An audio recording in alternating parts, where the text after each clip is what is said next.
కూడా ప్రతిజ్ఞ చేద్దాం.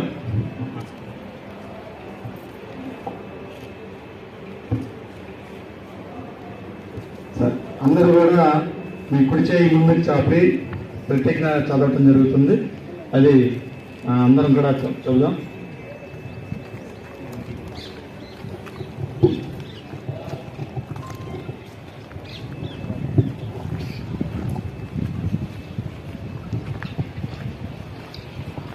నేను నా పరిసరాల పరిశుభ్రత కొరకు